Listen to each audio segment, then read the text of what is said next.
Concerning the interpretation of cultures in regard to prehistorical and historical civilization, the concept of culture I espouse is essentially a semiotic one, believing with Max Weber that man is an animal suspended in webs of significance. He himself has spun. Just like Carl Sagan, in a similar fashion, said that Earth is suspended in the cosmos. I take culture to be those webs, and the analysis of it to be, therefore, not an experimental science in search of law, but an interpretive one in search of meaning.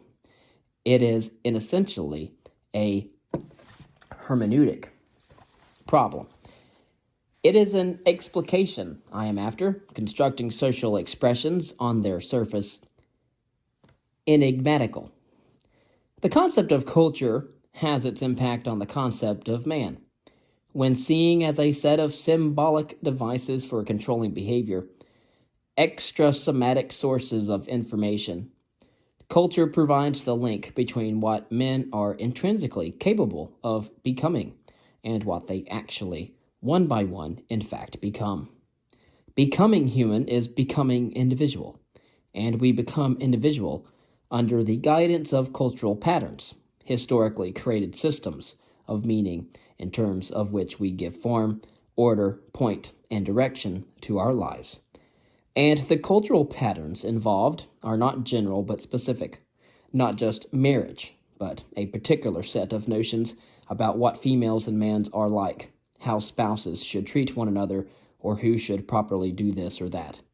Not just religion, but belief in Vishnu, the observance of a month of fasting, or the practice of animal sacrifice.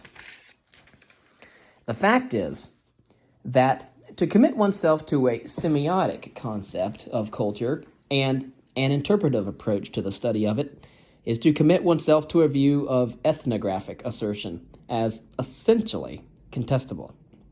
Anthropology, or at least interpretation, of humankind is a science whose progress is marked less by a perfection of consequences and consensus than by a refinement of debate. What gets better is the potential and actual precision with which facts can be produced. My point is that such generalizations are not to be discovered through a Baconian search for cultural universalities, or a public opinion polling of the world's peoples in search of a consensus gentium that does not in fact exist, and further, that the attempt to do so leads to precisely the kind of relativism that the whole approach was expressly designed to avoid. Insofar as culture patterns, or systems of complexes of symbols, are concerned, the generic trait which is of first pertinence is that they are extrinsic sources of information. By extrinsic here I mean only that unlike genes, for example, they lie outside of the boundaries of the individual organism, as such in that intersubjective world of common understandings into which all or most human individuals are born, in which they pursue their separate careers and which they leave persisting behind them after they die. If symbols, to adapt a phrase from Kenneth Burke's, are strategies for encompassing situations, then we need to give a move towards a more attention to how people define situations and how they cope and come to terms with them. Such a stress does not imply a removal of belief and values altogether from their psychobiological and socio-historical contexts into an imaginary realm of pure meaning, but it does imply a greater emphasis on the analysis of such beliefs and values in terms of concepts explicitly designed to deal with symbolic material culture. I do want to briefly mention some philosophers, female philosophers, that I think are ignored in most histories of philosophy. We have such philosophers as Ayn Rand and Philippa Foot, Diotima,